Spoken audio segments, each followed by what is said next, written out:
গত কয়েক মাস ধরে তিনি সব অলৌকিক ঘটনা একের পর এক দেখতে পাচ্ছিলেন। বিশেষ করে আল্লাহর রাসূলের জন্মের 2 মাস পূর্ব থেকে মক্কা শরীফের চারপাশে আব্রাহা ঘিরে ফেলে মক্কা শরীফকে ধ্বংস করার জন্য। তার বাহিনীতে 13টি বড় হাতি ছিল। আব্দুল মুত্তালিব আব্রাহাকে নিষেধ করে যে তুমি কাবা ঘরকে ধ্বংস করতে যেও না, এটা আল্লাহর ঘর, এটা তোমার জন্য বিপজ্জনক হবে, এটা ধ্বংস থেকে দূরে থাকো। কিন্তু আব্রাহা তার কোনো কথাই শুনতে চাইছিল না। আব্দুল মুত্তালিব তখন তাকে বলে, তুমি যে আমার উটগুলো কেড়ে নিয়ে গেছো 200 উট, সেই 200 উট ফেরত দিয়ে দাও। এই কথা শুনে আব্রাহা অবাক হয়ে বলে, আশ্চর্য মানুষ তো তুমি, তোমাদের বংশধর না শতাব্দীর পর শতাব্দী কাবা ঘরের রক্ষণাবেক্ষণ করে আসছে? আব্দুল মুত্তালিব বলল, হ্যাঁ, তা তো করে আসছি। তখন আব্রাহা বলল, তাহলে তুমি কেন আমার বিরুদ্ধে অস্ত্র ধরে যুদ্ধ করছো না, এসেছো শুধু নিজের কেড়ে নেওয়া উট ফেরত নিতে? আব্দুল মুত্তালিব বলল, দেখো আমি উটের মালিক, আমার উট আমাকে ফেরত দাও। কাবা ঘরের মালিক তার ঘর রক্ষা করবে। এই কথা শুনে আব্রাহা তার উটগুলো ফেরত দিয়ে দিল। আল্লাহু আকবার।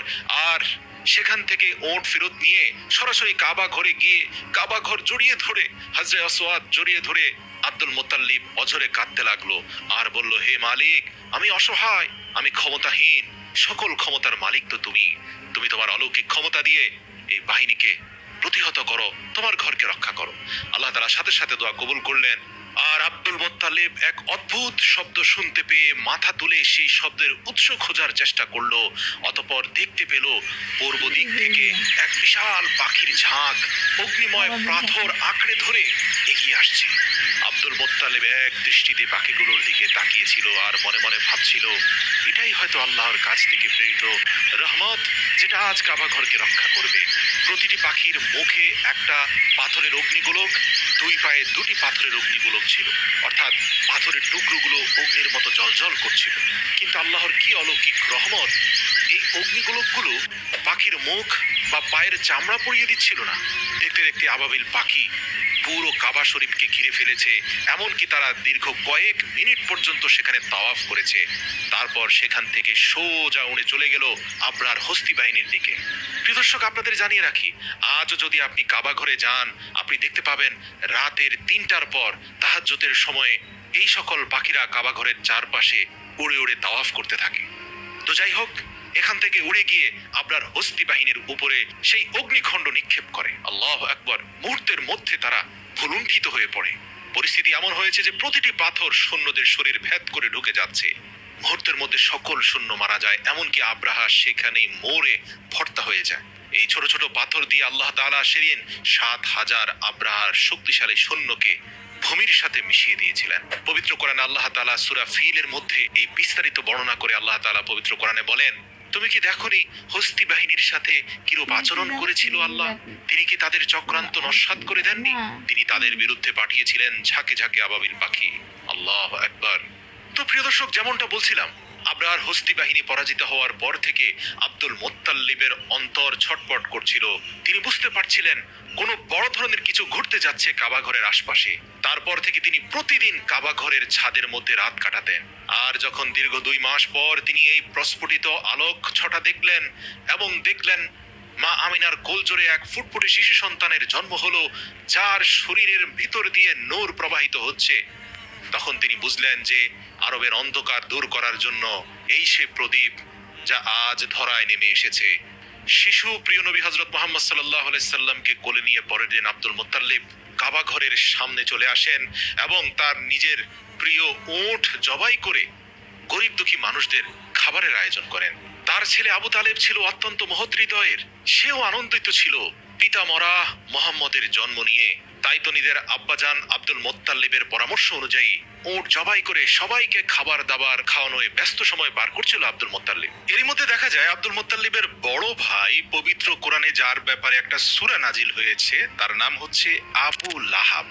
সেও আল্লাহর রাসূলের আকিকায় এসে যখন দেখলো এখানে গরিব দুঃখী দুস্থ মানুষরা খাচ্ছে, সে নাক উঠিয়ে ঘেন্না প্রকাশ করে সেখান থেকে চলে গেল।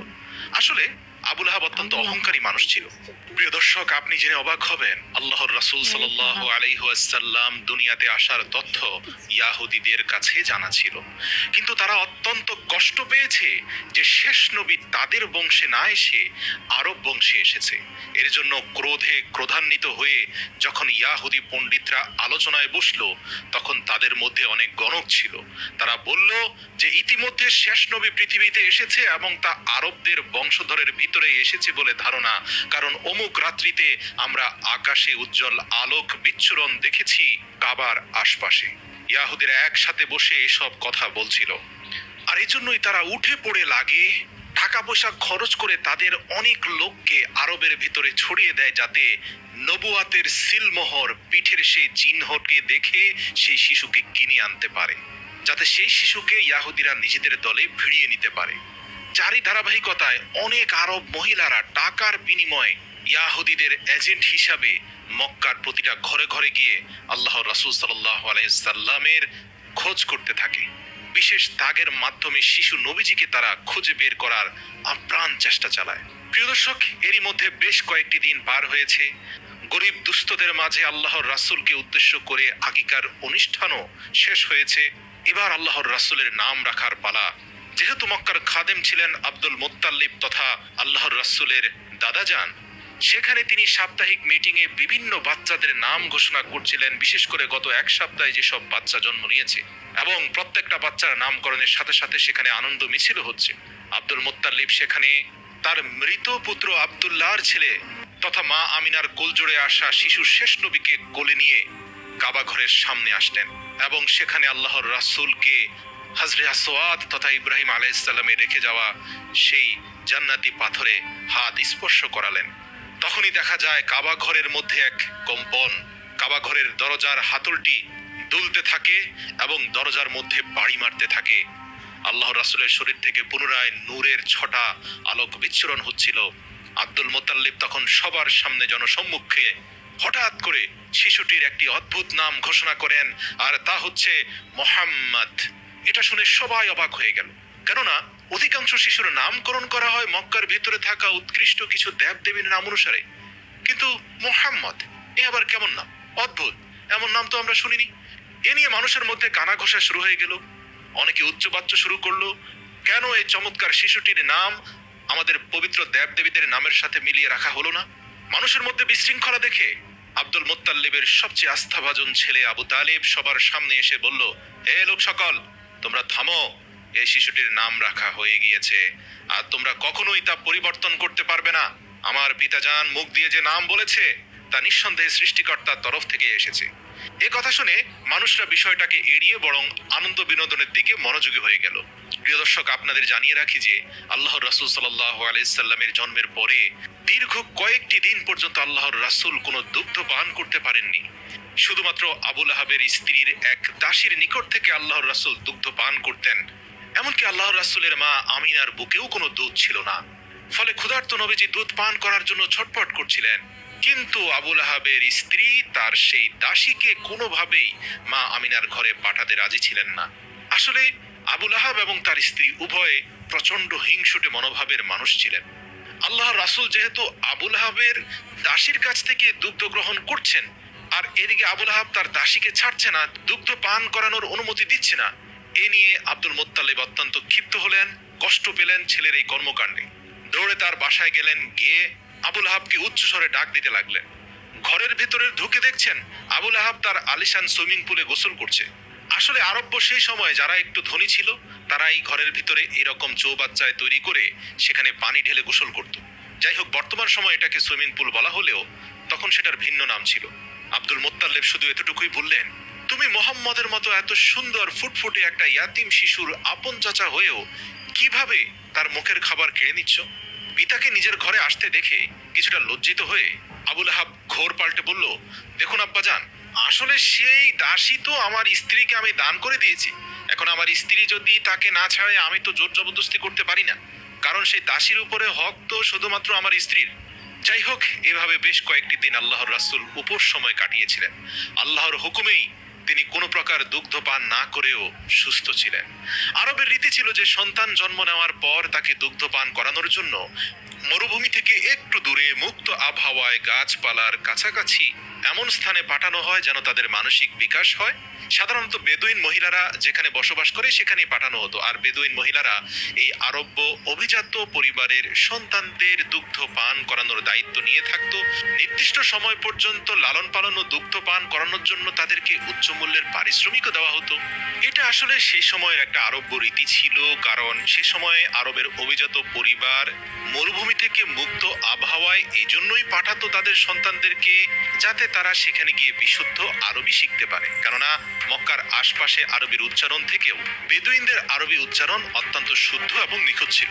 তো এরই ধারাবাহিকতায় প্রতি বছরে একবার করে বেদুইন মহিলারা মক্কায় আসতো বাচ্চা দত্তক নিতে। এবারেও অনেক দম্পতি মক্কায় এসেছে। এর মধ্যে একজন দম্পতিকে দেখা যায় তারা বেশ ক্লান্ত ছিল, আর তাদের উটটাও বেশ ক্লান্ত হয়ে গিয়েছিল, কারণ মরুভূমির উত্তপ্ত গরমের মধ্যে দিয়ে অনেক দূরের পথ পাড়ি দিয়ে এখানে আসতে হয়েছে তাদের। তাই প্রথমে তারা বাধ্য হয়ে তাদের উটকে কম দামে বিক্রি করে দেয় এবং বাচ্চা খুঁজতে থাকে। তারা আসতে দেরি করায় ততক্ষণে সব বাচ্চা দত্তক নিয়ে ফেলেছে অন্যান্য মহিলারা। এটা দেখে তাদের মন কিছুটা খারাপ হয়ে যায়। এদিকে কসাই যখন তাদের উটকে কিনে সেটাকে জবাই করতে যাবে, ঠিক তখনই উটটা উঠে খুব জোরে দৌড় দিয়ে আল্লাহর রাসূল সাল্লাল্লাহু আলাইহি সাল্লামের ঘরের দিকে চলে গেল। এটা দেখে ওই মহিলার স্ত্রীও নতুন বিক্রি করা মালিকের কাছে উট ফিরিয়ে দেওয়ার জন্য উটের পেছন পেছন দৌড়ে গেলেন এবং সেই বাড়িতে প্রবেশ করলেন।